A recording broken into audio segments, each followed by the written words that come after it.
I want to talk about love. It has been on my heart, and it is all about the mission of your unity. I use the word unity is embracing where you are about and the community around you. And so my point of departure is always stems from my faith. Whatever's going to happen, God's people are going to be all right.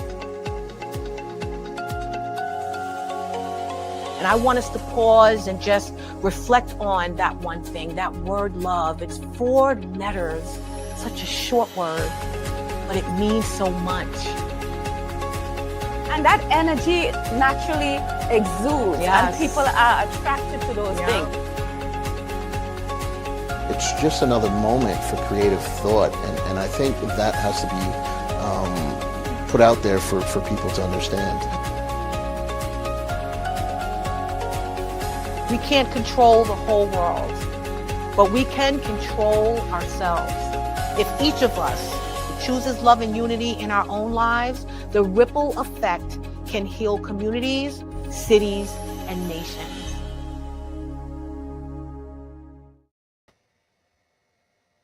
Welcome, everyone, to Our Unity, a show that wishes to spread a spirit of peace and love in the world, one conversation at a time. We want to encourage you to build a strong financial footprint, especially right now, my friends. It is so important that we make sure that we're secure and stable in our financial future, and make sure that we're building generational wealth for our children and those that come up behind us. Regardless of how unstable or volatile the economy is, we should be able to thrive and survive in it. So let's change our relationship with money, and let's make sure that we are standing fast and doing everything that we possibly can to ensure that we're building a financial footprint that will be everlasting.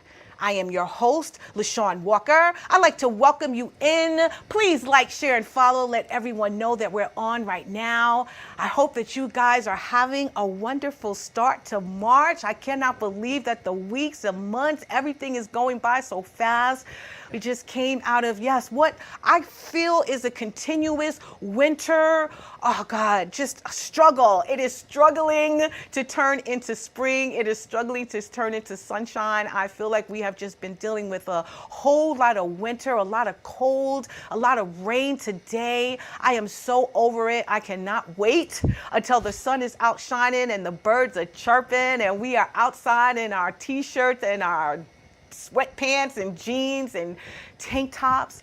I'm just so over this weather, my friends, and I'm sure that you guys are too. If you're on a beautiful vacation, please enjoy it. Bring the sunshine back here to New York, and yeah, just enjoy as much as you can of this beauty that you're probably experiencing in another country, because right now, my friends, it is not pretty outside.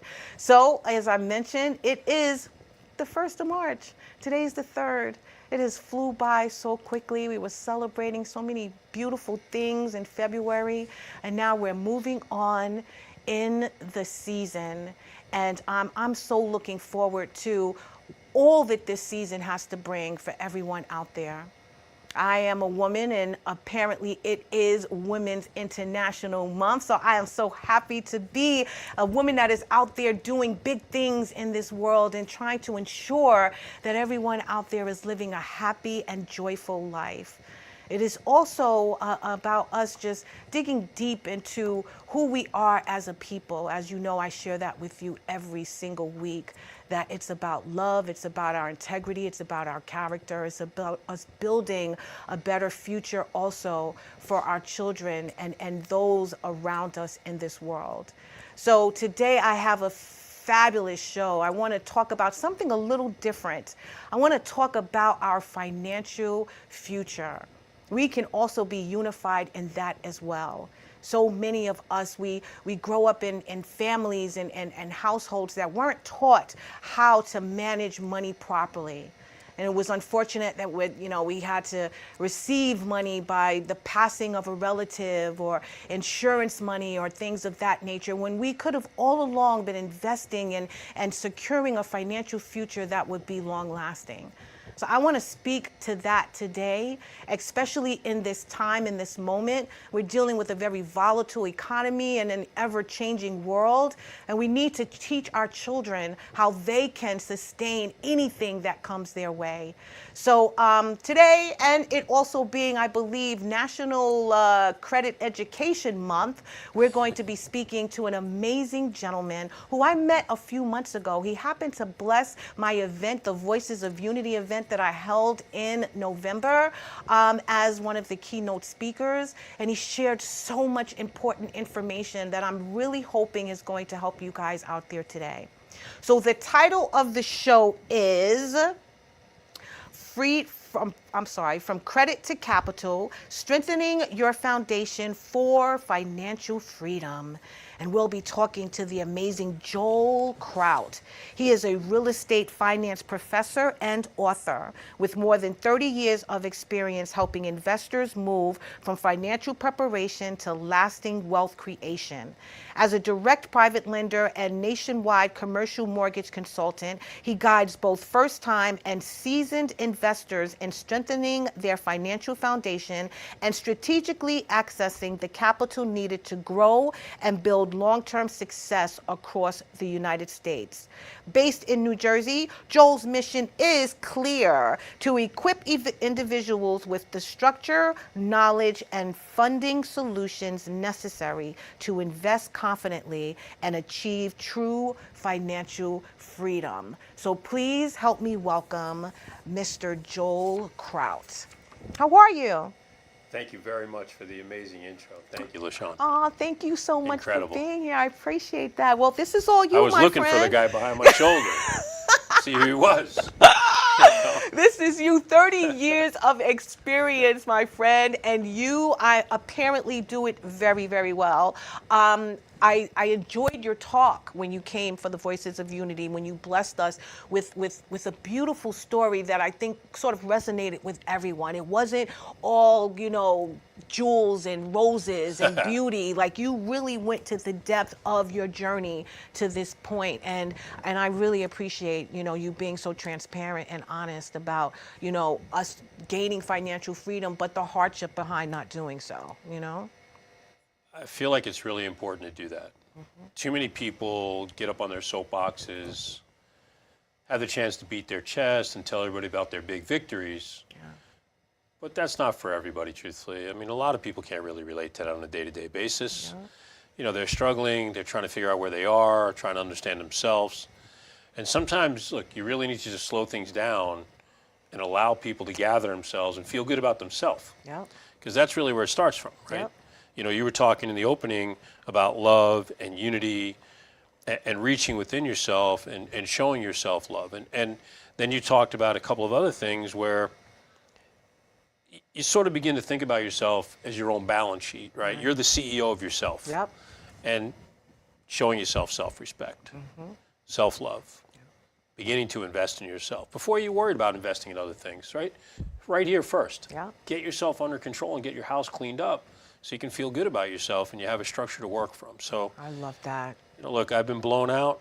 Yeah. I've done really well. Yeah.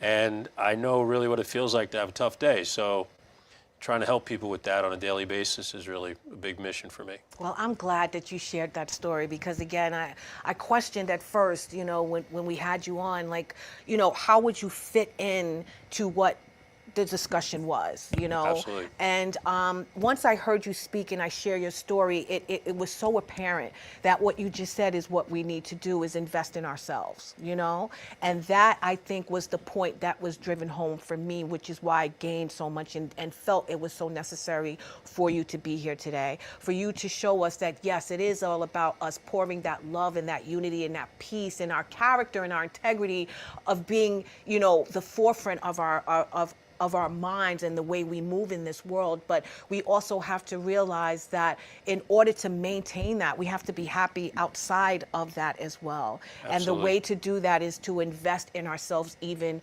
deeper financially, which is so important because we don't realize how, that affects how we are happy, how we do live our lives, how we can be joyful every single day that we wake up. So I'm glad again that you shared that. So I want you to share with us real quick, actually, how you started on this trajectory, how Burr Loans even came about, and what you experienced growing up that made you want to be this big financial guru that you are. Well, that's exceptionally generous. I mean, big financial guru, I hardly go there, but I'm a person that definitely tries to help people, and I understand, I really believe how important that is. I grew up in an apartment building, like many. I didn't grow up in, a 1 acre plot with a 5,000 square foot house. Right. I dreamed of it when we drive by. That's true. Yeah. I wasn't really sure what it would even take to get there, but I thought that looked like amazing, because the biggest thing I noticed was the people who lived in those houses, people always waited for them. And me, my parents, myself, like, we were always driving to catch up. Yep. And it was stressful. I could see my parents, myself, and as I grew up, I remember I wanted to be a policeman first. My dad brought over a cop one day to talk to me out of that quickly. Like, this is much harder than you think. This is not glamorous. Don't watch television and think, you're going to be on NYPD or something. And, Right. you're going to be wearing a $2,000 suit and getting all kinds of great things. It's not what it's like patrolling as a police officer. So we got talked out of that. But, going to school and trying to figure out, what you're really interested in wasn't as easy as you would think. Right. And I went to a school that was really busy, PS 131 in Jamaica, and then we went forward. I remember the days when they would lock in the classroom because it was safer to be in the classroom than the hallway. Yep. So I grew up a little different than my kids and a lot of people, truthfully. You would see things in the street, they'd leave a lasting impression on you. When I was a really young kid, I learned what a sniper was because the sniper was on the roof of my house when I came back. So Wow. on the apartment building. So, you learn things living in the inner city, and Jamaica, Queens isn't exactly, upper Manhattan or the Bronx, Right. but, back then it wasn't so simple. Right. I got the opportunity to go away to college, which was pretty amazing.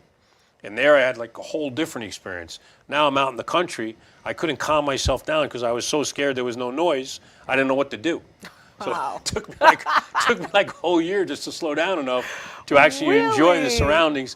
I was looking for blacktop. I'm looking for sirens at night. I The couldn't sleep. hustle and bustle Right. of the city, and Like you the didn't first get 2 that. months, I couldn't sleep at all because it was just so Wow. quiet. Right. I didn't know what to do in the middle of Pennsylvania. So, Wow. when I first came out of college, I worked at Eastman Kodak Company. And if you're old enough to know Eastman Kodak, they were the famous picture-making company, and they sort of imploded based on technology. And I learned a lot being there what I didn't want to do. I got very fortunate. I was in sales, and in my sales territory, I met a woman. Turned out her brother was a trader on Wall Street. Okay. And that was everything I dreamed of, because I would watch movies, I'd see something on television. Those people were really rich. Yes. They were cool. Yes. They drove the nice cars, Yep. right? And I thought, man, if I could ever do that, that would just be the best in the world. I had no idea how to get there. All I could ever find were like stockbroker jobs, and I didn't want to do that. Right. Right. I was already in sales, so I was going to go sell some more stuff for. Right. But when I met him, he just gave me a chance. We were about the same age. Ironically, his name was Joel as well. And he said, well, why don't you just commute and come out to Chicago and work with me? Oh, wow. So I did. You relocated. Absolutely. I used to fly out Monday, fly back Friday. Wow. When I left and resigned from Eastman Kodak, one of the crazy things happened was my immediate boss went in to see the big boss. Right. And the big boss wanted to talk to me. I'm like, whoa, that's odd. Why would they want to talk to me? I'm leaving. I'm a sales guy. I'm 24 years old. Who would care? Right. He wanted to talk to me because he didn't really understand the job I was going to go do. Right? Because so few people are really proprietary traders where they're literally trading their own money for themselves and don't have any clients. Right. My brother-in-law had built that up, and that's what I was going to go do. Okay. So it was a whole different world. For people out there that have seen the movie The Big Short, some of the derivative products that were used in that movie to hedge, trade against the housing market are things that we used to do on a daily basis. So it was a very different world. I remember sitting in college taking a math class in calculus, and just absolutely hating it on a daily basis. Yeah, because I was going to ask you, were you Oh, good at math that God. you just decided that, hey, let me take this So- sort of path? I was so relieved when I got out of the class. Mm-hmm. You know, a friend tutored me. I think I squeaked out like a B minus. Wow. You know, and here I show up in Chicago, and the guy says, "Here, read this textbook." I flipped like page 4 of options as strategic investment, and there is the second derivative of calculus. I'm like, oh my God, I'm going to have to read 180 pages of this. I'm going to put a bullet in my head. Wow. You know, so it was a very interesting experience. I was actually on the floor of the great crash in 1987. For those that were old enough to remember, but those that read about it, the market actually dropped 25% in one day. So it was the biggest historic move ever. We were very fortunate and did well that day, so it was a very unique experience. And from there, I had the opportunity, a couple of people we knew locally had built a house or two. And they came to us and said, hey, you know, we don't really have enough money to go to the bank yet and get financing. Maybe you and your partners would consider financing this deal for us. They were going to build 7 houses on a cul-de-sac. Wow. We got involved. We get 3 of the 7 houses sold, and 9/11 happens. We lose all the contracts in one night. I'm like, I can't believe I got into this business. Wow. And this was your own money Yeah. that you were using? Yeah, this is crazy, right? And how did you How did you build up that capital so quickly, though? Because it sounds like it was a very short period of Well, time. when we were trading, you know, trading is a little different world. If you are fortunate enough to gain some success, look, not all the stories you read about in the paper or see in the papers or online are true, but people do make different amounts of money. Okay. So you're talking about young people at the time that could make $1 million a year. Wow. You're talking about 1990, $1 million is a lot of money. Yes. You know, not that it's not a lot of money now, But yes, back 1990 then, yes, is, for a that's- 20-something-year-old kid, Right. that's a lot of money. Yes. So all of a sudden, you know, things go dramatically crazy. Like I go from making like 40 grand a year at Kodak, which I thought was really good Right. because I was probably making it almost as much as my father. Right. And then like a year later, I made $250,000 in a year, and I didn't even know what it felt like. I couldn't even imagine. Wow. And my brother-in-law at the time was like laughing at me because he's made, you know, multiples of it. Right. And he's 1 year older. So I was in a completely different world. I had to relearn everything. You know, we have most of the cliche stories. We got way in over our head. Right. We did things way too fast. We Right. used too much leverage. You know, we thought we were invincible. Well, a lot of the things that you hear about, we did. Right. The crash happens in 08 through 9 and 10 in the real estate world. I own a lot of real estate investment properties, and I just get completely annihilated. Wow. I lose like $4.2 million I read in about that. 18 months. Yeah. How did you recover from that? Well, first of all, Very how tough. did you navigate it in the first place? Because I know it was a shock. And what did you learn from that experience? Well, it was definitely a shock, to your point. There came a day when my wife at the time came downstairs. The girls, her 2 daughters who live with us, had just gone to school. And my wife's name is Melanie at the time. And Melanie says, look, you got to get off the couch. The girls are really scared. They're not used to seeing you sitting home, especially in shorts, eating cereal and watching daytime television. Like, you got to go do something because you're scaring us in the house. We don't know what to do. Oh, he's watching the soap opera. Right. So I think it was Dr. Phil or something, to be honest. Oh my God. But which I thought was entertaining for about 2 days, and then I didn't know what to do. And I think I was just doing it reflexively. I'm not even sure what I was watching. Right. But it took me about 6 months to get to the point where I realized what happened didn't kill me. Right. And then from there, I actually just went to work. I love it. And I got very fortunate. I found my way to a position where I got to use some of my real estate experience and my math experience, and together that came together. Nice. I didn't really know much about lending Right. and commercial lending in particular. Right. So we only lent to investors, no primary residences. And that's what we still do today. So I needed a career/job. I needed a job. Right. It'd be amazing if it could turn into a career. Right. I didn't know at the time it might. Right. But I needed something where you didn't have to invest any money and you could make money back out. Right. And this was like the perfect fit for me. I love that. And there was so much unrest, stress,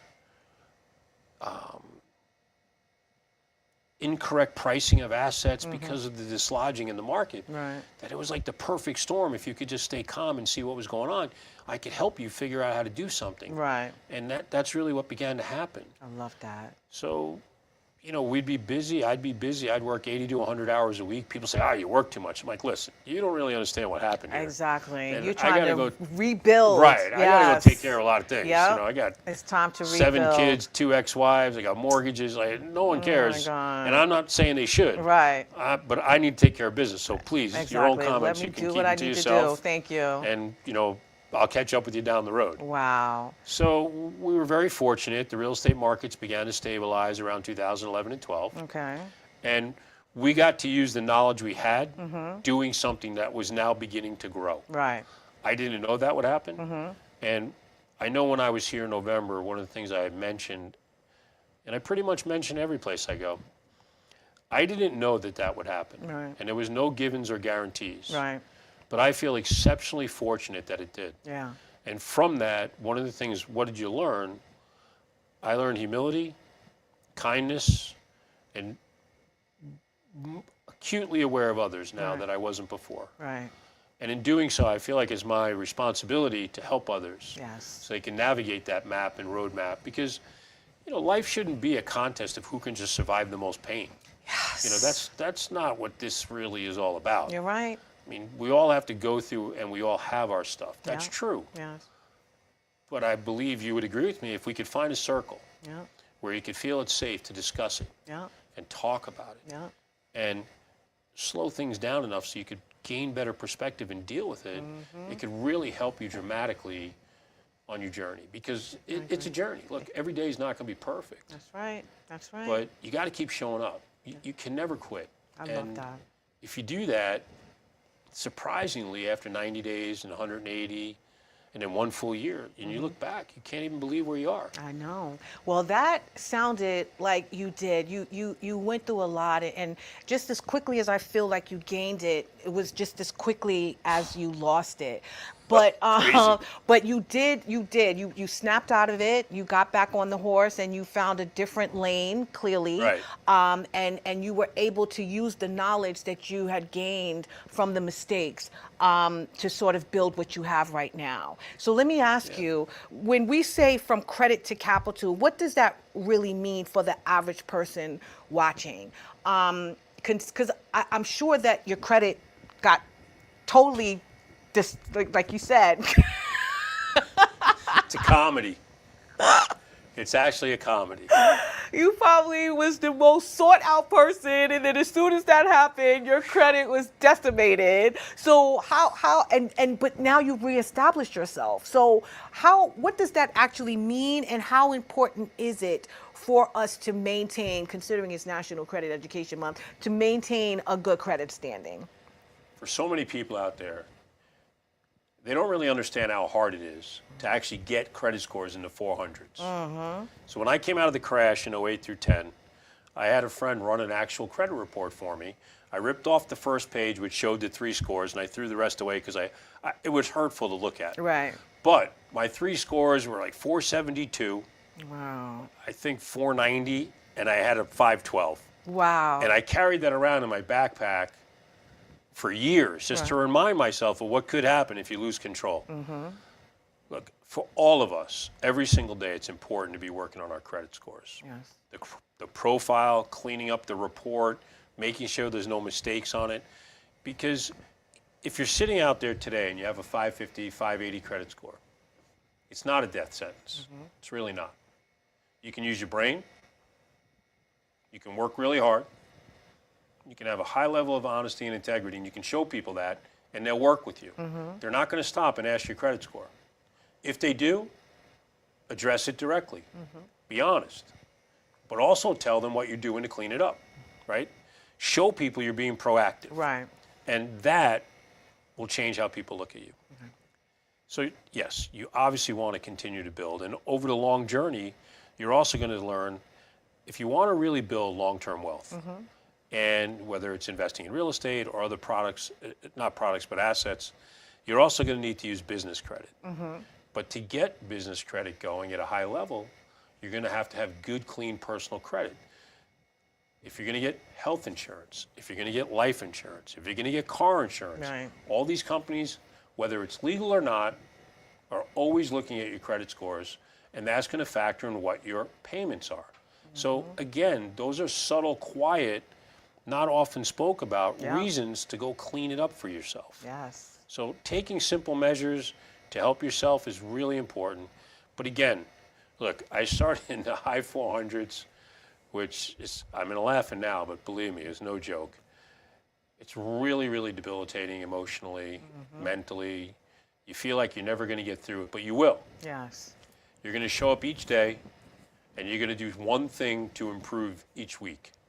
And if you can continuously do that, after 12 weeks, 18 weeks, 1 year, you'll be shocked where you are. Yeah. And that really begins to change everything for you. How do you suggest we do that? I mean, you know, for a lot of people out there that we're living check to check, we weren't taught as children or young adults, you know, how to manage money properly.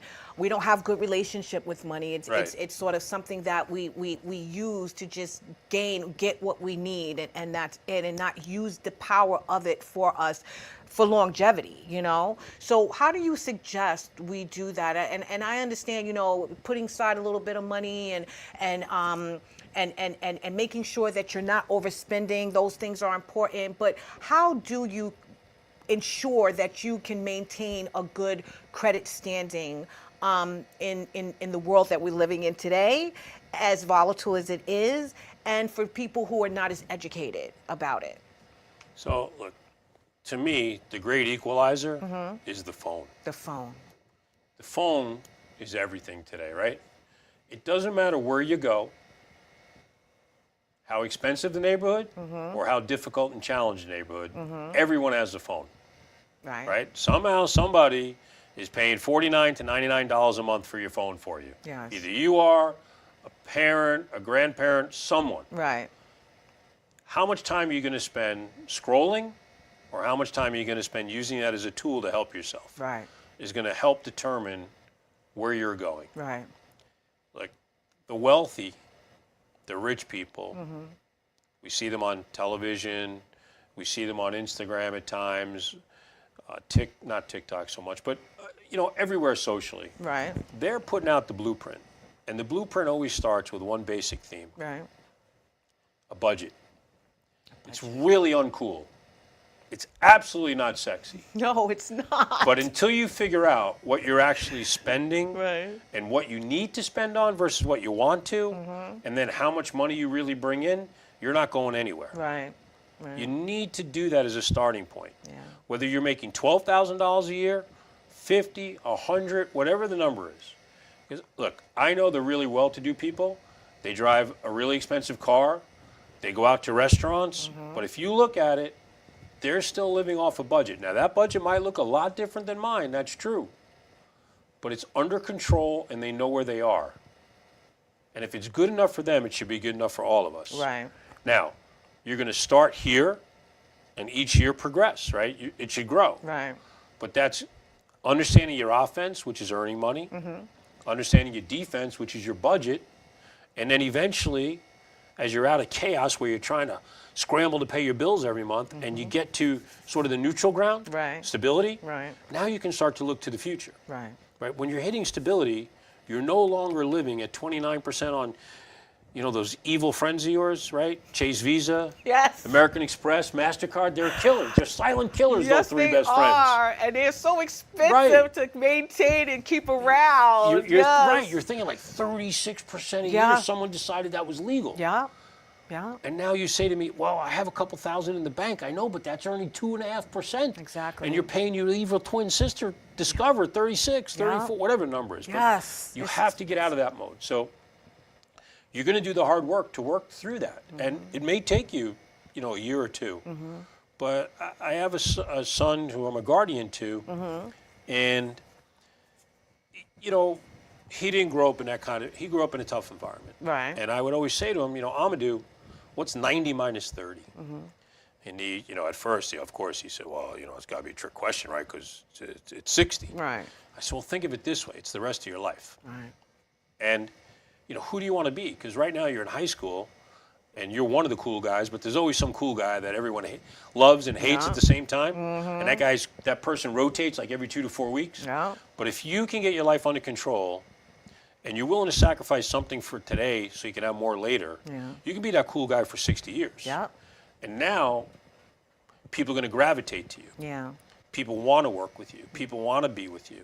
People want to hear what you have to say. Right. Well, that's a nice way to live. Yeah, it is. So if you can have some self-control early, I know it's not that popular. I know sometimes you got to make a decision like, I'm not going to go out to eat and spend $250 I don't really have, right? Because I don't know about you guys, but every place I go, it just seems to get more expensive to eat. Yep. So you got to have some balance there. Yeah.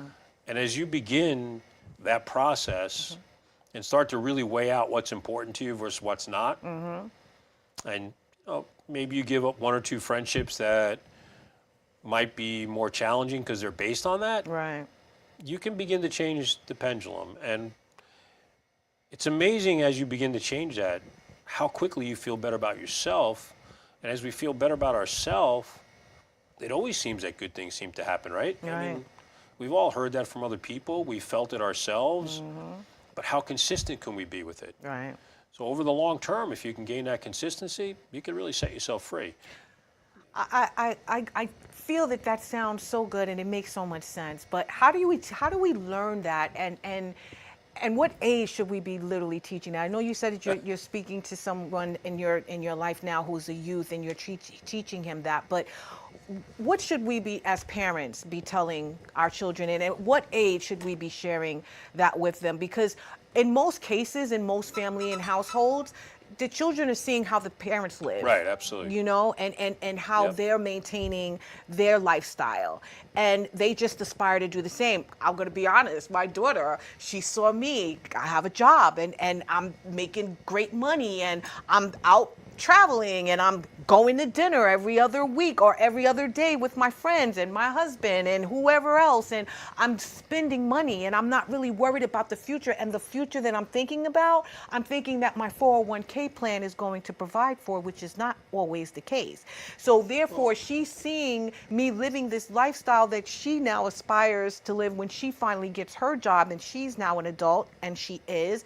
And I feel that I didn't instill in her the sort of the path that she should take to ensure that she has a bright financial future and that she's grounded in her finances. I feel that she's kind of frivolous with her money, you know? So at what age should we be teaching them, and what should we be showing them from the inside of the home to ensure that they gain that knowledge that you're now teaching your son? Well, I feel like it's never too early, Okay. right? Young people, 10-year-old, 8-year-old is going into a store and spending some money already. They have a debit card, they ask their parents for $20, whatever it is. Yeah. And beginning to understand, you know, if you give your 10-year-old $20 a week, if that's what it is, I don't know, but let's just say it is. But that's it for the week. Right. And now they have to start to balance out, okay, what do I want to buy? How much does it really cost? And you begin the concept of budgeting. Right. That's crucial. The earlier, the better. Right. And I was talking to someone today, they're having a baby, and we talked about what should grandma and grandpa buy them? Right? What should they buy them that could really help the child? So for a lot of parents, they have a 401k, Right. and it may or may not cover everything down the road. We're not sure. But I do know one thing.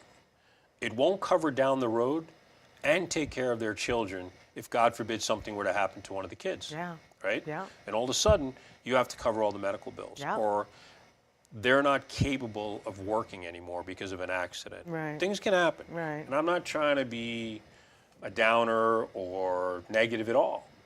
But with some reasonable planning, you can change that spectrum. You can begin to invest early. Right. And in this case, I said grandma and grandpa should take $300 a month and put it into the Vanguard Total Stock Market Fund. So basically a fund that monitors the whole market. Right. It has very low cost, so it's very easy. It allows you to invest very small increments. So if you wanted to, you could open an account and put $50 a week in it, or $50 a month, or $10. So it's one of those funds that's set up for all of us, anybody. But if grandma and grandpa put $300 a month in for the first 10 years of the child's life, and it did nothing, Yeah. in year 30, based on historical returns, it's worth about $750,000. But in year 40, so 30 years of growth, it's worth $2.2 million. Now, I know in 40 years from now, 30 years from now, $2.2 million may not be a lot. But you and I would both feel a lot better going to sleep with $2.2 million in the bank. Still Yes. growing, too, by the Yes, way. That's right. We feel a lot better. Yes. And grandma and grandpa, for the first 10 years, laid out $300 a month, $36,000 we're only talking about. I'm not saying you got to be, you don't have to be Donald Trump, no political, Yeah. but you don't have to be super rich to do that. Right. You could have a hard decision to make and eat out one time less per week, one less Chinese food delivery to the house Yeah. per week, and figure out $250, $300 in today's world. Yeah. Right? That's different, 15 years ago, Right. but now it's reality, It is. unfortunately. Yes. So we can begin to figure that out. And if we're doing that early, we can ensure we have more flexibility later. And I feel like one of the worst parts of my whole education in the schools here in America was we spent almost zero time on this. No, you're right. It's horrible. You're right. It doesn't matter if you came from a really poor neighborhood challenge Yeah. or a really good neighborhood. That's right. We still in those schools spend almost zero Zero time on this. Exactly. It's horrible. Isn't that sad? I mean, it's but crazy. think about, what I did remember is as soon as I graduated high school, the credit card companies were bombarding me Attack with mode. attacking. It's unbelievable. Yes, start a credit, get your credit card, get here's a loan, here's some money, but not telling you how to manage it. So that's beautiful Yeah. that you said that we need to start doing it for our children as soon as they are born, actually, is setting them up for their financial success. I mean, the whole credit card thing is just crazy, right? A friend of mine back then, his dog got a credit card. No way. Right? They sent it to Chase Johnson, and they, had his address, and they just assumed it was a person. So this, obviously, the computer screener screwed up, but he got a Visa card. The dog. You got a Visa So card. of course, my friend, being the comedian, signed the app for Yup, the dog yup. and sent it in. But OMG. your point is well taken. I mean, Discover, MasterCard, Visa. I'm not trying to pick on them, but right. these That's different reality. outlets are attacking young people, and the young people don't even know sometimes you have to pay it back. No. Right? Till all of a sudden they have a problem and they're getting all these 800 phone calls, Yeah. and they're trying to figure out why people are calling them. Yeah. And now they go to their parents for the first time and say, we have a problem. Yep. Like, what do you mean Exactly. we have a problem? Exactly. Well, yeah, you didn't realize that I had you co-sign for this because they told me you had to, and I didn't think it was that important to discuss it with you, and thank God I only had a $500 limit, but now we owe somebody $500. But now thank you, with the interest accruing every Right. single month. You know what I Right. mean? And a lot of us, good intentions. I got a job. I'll be good. I'm going to pay 100%. it. I'm going to pay it. And then as soon as you went out and spent more money hanging out with your friend and you could afford to pay your credit card bill, then that's when you just default on the card totally. And you don't feel Absolutely. that there's any repercussions from that because you're not looking at the long term. And that's what we have to get our kids to see is the long term effects of the choices that they make. So I'm glad that you shared that. Your credit report is basically your personal report card. It's a report card. Even if you're not a straight A student, in life, this report card is a very important tool. Right. You want to be able to use it to your advantage and not have it work against you. Exactly. And it's something you control. Yeah. It takes some discipline because, to your point, it's a lot of fun to go spend whatever you want. Yeah. But if you do that, it's going to take you to a really tough place to get back from. Yeah. Some modesty, humility, using it wisely, balancing, all boring, Yes. really horrible kind of words. Yes. Because when your parents use them, you're like, ugh, I don't that's want so to hear uncool. that. Exactly. But the reality is, if you do it now, you could have a lot later. Yes. And, again, do you want to be the coolest person in the room for 60 years? Yeah. Sometimes you got to think about that. Do you want financial freedom, Yeah. which all of us want? I'm so glad that you shared that. And we do. We need to budget even as adults, not just kids. The parents, I need to learn how to budget. Yeah. We always assume because I have a job, because I have the income, because I have the credit cards, that I'm going to be all right, I'm going to be able to pay it. And we now have so many people that have lost their jobs, that they had their jobs for Right. 20, 25, 30 years. We had so many people that got laid off from jobs, not just being fired because of, you know, the world and what's going on politically, but because their job was no longer needed. Right. So, you know, we need to prepare for those moments, and we don't look at that. And again, the 401k plan, I had a nice sum of money in my 401k, and as soon as the political climate changed, my 401k went plunging. So it's so volatile that I can't even say that I have a nice nest egg for my future. Now, it will probably bounce back up and Yes. things of that nature, but I need to diversify and have more of an income coming in from somewhere else so that I can ensure that I'm thriving and not just surviving in case something happens. So help me with the adults now. What does a good financial positioning look like for an adult? Well, for adults, you know, people younger than myself, but somewhere, let's say 40 to 60, the more money that you can put into assets that can throw off passive income for you, so that you're not killing yourself on a daily basis to earn the money, is crucial, right? You Right. want to get away from selling your time for money Right. and having the money work for you, Right. right? Because, listen, the best employees of the world are dead presidents, Yeah. right? Yep. Currency is really the best employee.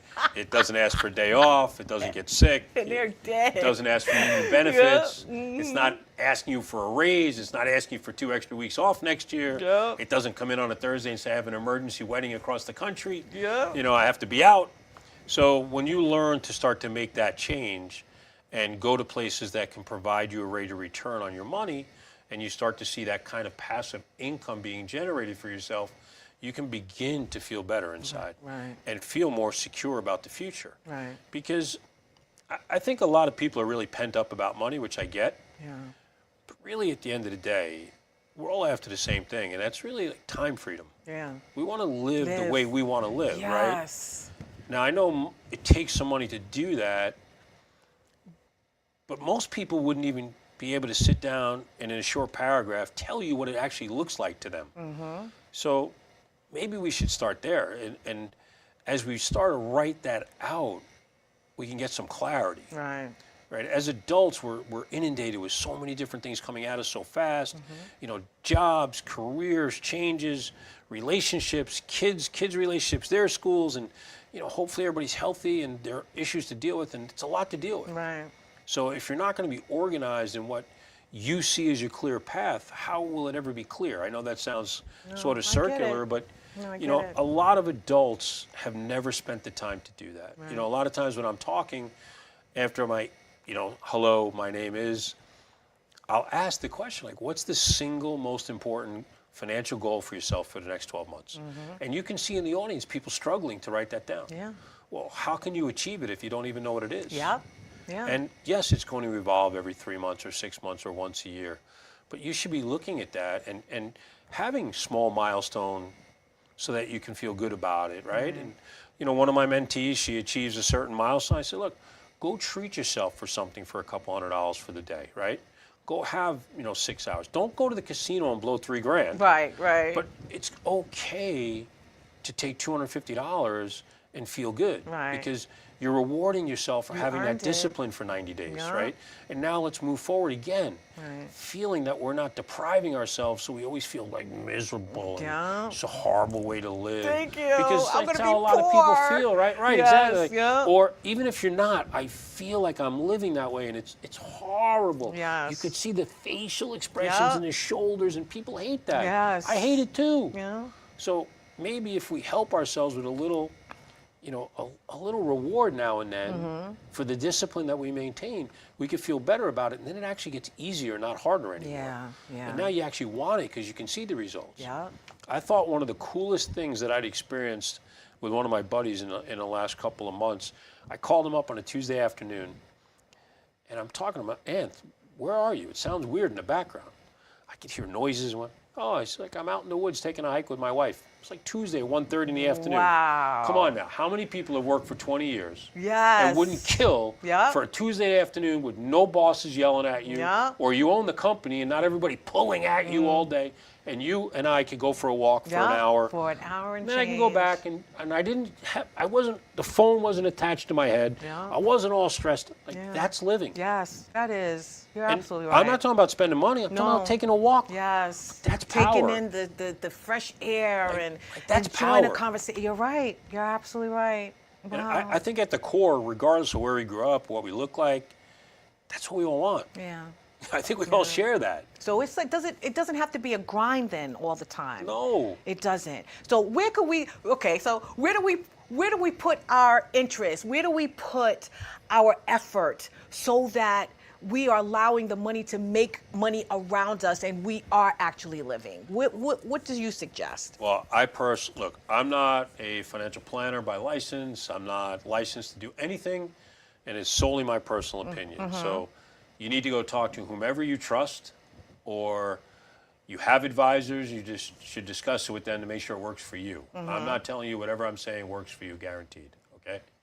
But first thing you got to do, in my humble opinion, is to develop a long-range mentality, Okay. all right? Because to your point with your 401k going up and down as the market gyrates, you're right. But if you look back 4 years when the market was at, I don't remember the number, but say it was 36,000, and now it just hit 50,000 recently, every day didn't go straight up. Right. And every month didn't go straight up. Right. So, you have to keep things in perspective, and if you can look at things long range, you're winning. Right. But the key is to never stop, too. Right. You shouldn't try to time investments. Right. You should allow investments to work over time for you.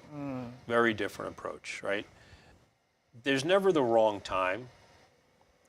Most real wealth is made in the height of fear, right? I know that's like a famous Warren Buffett concept, statement. When everybody is really greedy, I'm fearful because it's too good. And when everybody's really afraid, I get greedy because now assets are trading Yeah. at a fair price. Yeah. But for all of us that are just doing our day-to-day and putting away small amounts of money incrementally, you just got to keep doing that every month. Don't, the market looks toppy, I'm going to sell, or, I'm not sure what the real estate market's going to do. Because look, I've been in the real estate markets for about 30 years now, and not everything's been a picnic.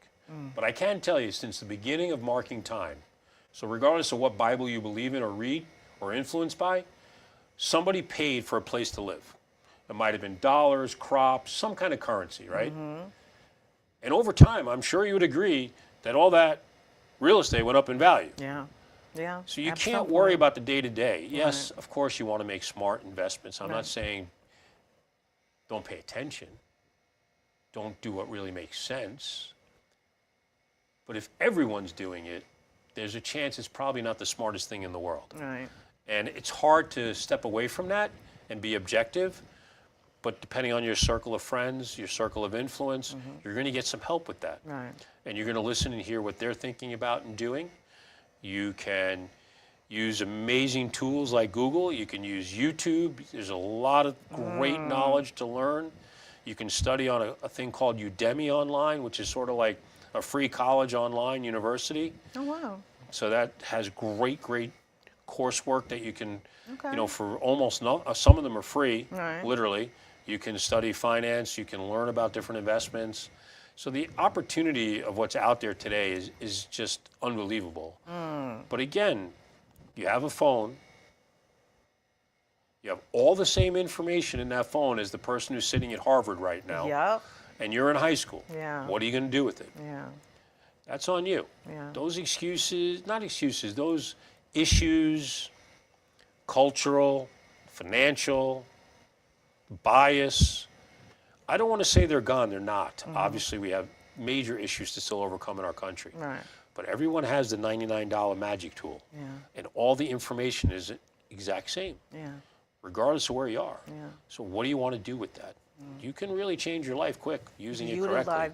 Utilize Yeah. the information that is at hand, is before you. I don't For take free. it for granted, and a lot Well, of time $99 for free. a month. Yeah, for free. I think we have to get out of this immediate mentality Yes. that everything has to be instantaneous.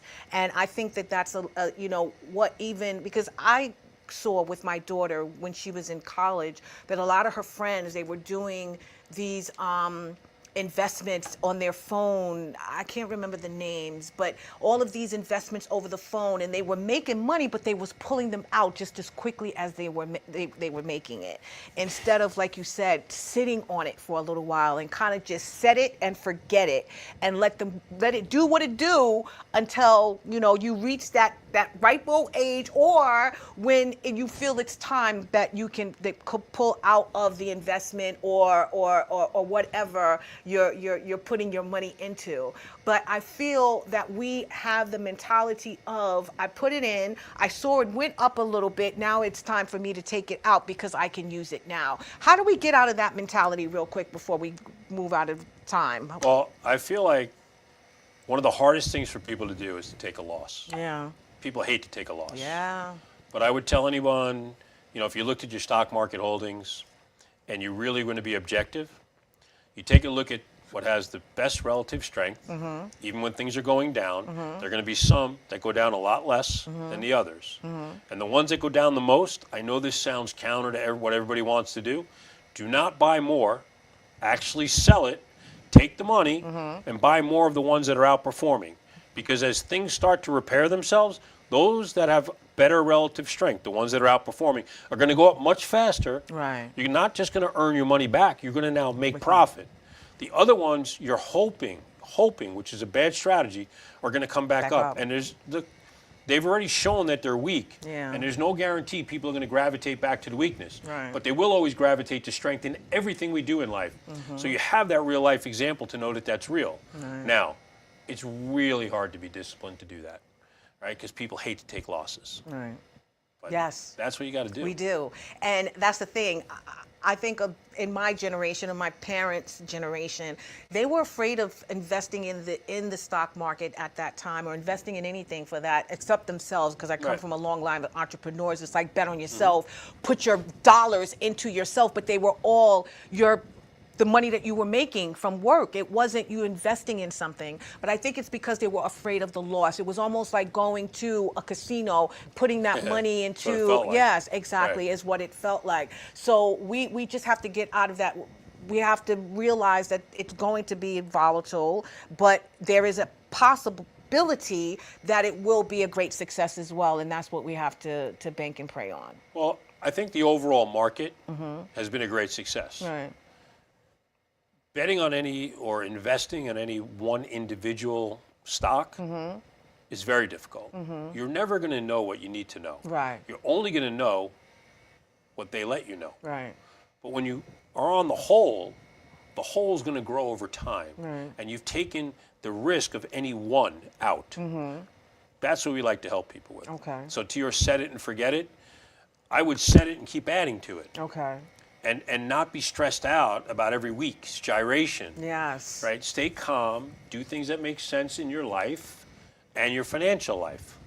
And together, those things will lead you to a nice place, and you'll have inner peace and feel good. Yeah. And solid, because everything works better when we're feeling good and solid. Yeah, you're right. I can say for myself, I know that's absolutely true. Yeah, you're right. I believe it. All right. Well, time is winding down. I got so much more I want to ask you, but I want you to tell me this. If we truly desire generational wealth, what habits do we need to stop immediately?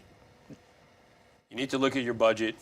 If you have college debt, you don't belong in Starbucks. Okay. You need to get that paid off. Okay. Right? Cleaning those types of things up so you're not paying 29% on credit cards, right? And now you begin to stabilize, and you can turn and now take that money and put it into something that's going to start earning money for you. Right. The sooner you can get there, that should be your number one goal, honestly. Right. It's just getting stable and flipping the switch and getting to the point where you can invest. Right.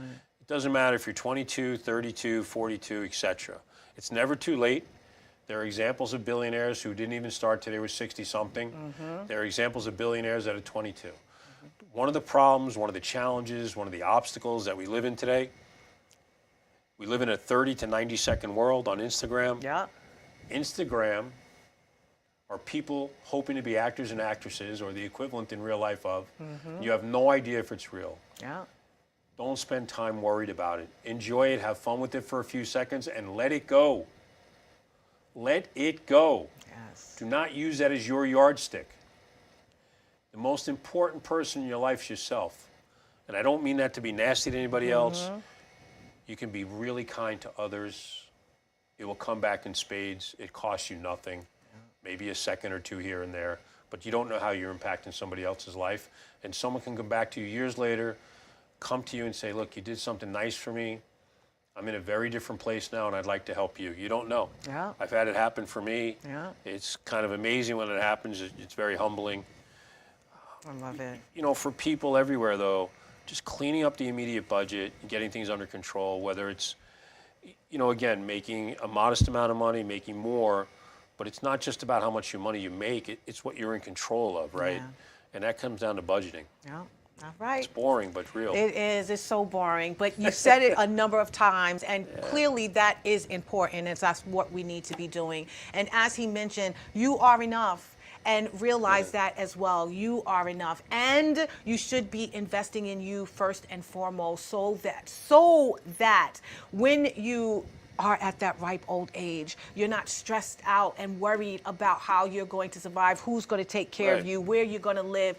We need to have all of that in place in an at the onset of us being able to go out there and make the money work for us, you know? So Absolutely. Thank you so much, Joel, for being here. I'm going to put up your information. If you guys want to learn more about him and his amazing business that he works for, you're the co-founder of Burr Loans, right? Yes. Okay, co-founder and managing director. It is burr.com. Please reach out to him. You can email him as well as give him a call, and he will share more jewels with you, more information and education for how you can gain financial freedom right now.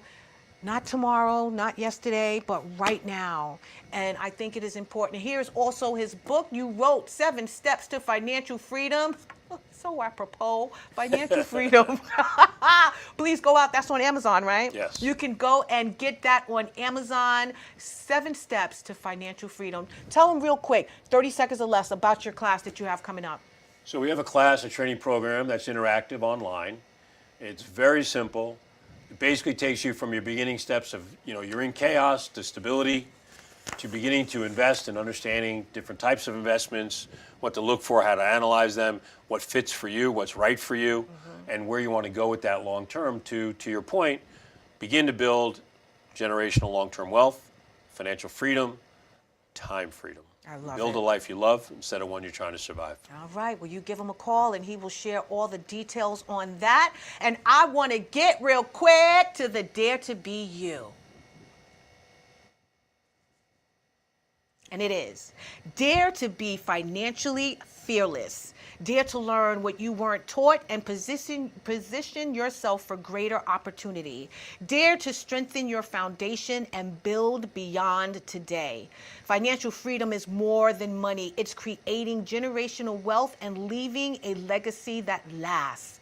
So dare to be you, empowered, positioned, and built for legacy. I'd like to thank you guys so much for tuning in to another wonderful episode with our guest today, Mr. Joel Kraut, who dropped some jewels, my friend. He dropped some jewels, please. If I know you're tired of hearing it, the B word, budget, budget, budget. That's what we need to do to ensure that we will gain financial freedom and be able to leave generational wealth for those that come behind us. Thank you so much, Joel, for being here. Thank you. I really appreciate the opportunity to be here with you. Oh, Thank God, you, LeShawn. You were filled with a wealth of information, and I Thanks. appreciate it. I'd like to thank you guys for tuning in to another fabulous episode of Our Unity. Please remember that peace and love is in the palm of our hands. So let's go out there and be some love, share some love, and just walk in love. We will see you in 2 weeks here on Our Unity. Have a wonderful night. Remember, I love you, and I'll talk to you soon. Say good night, Joel.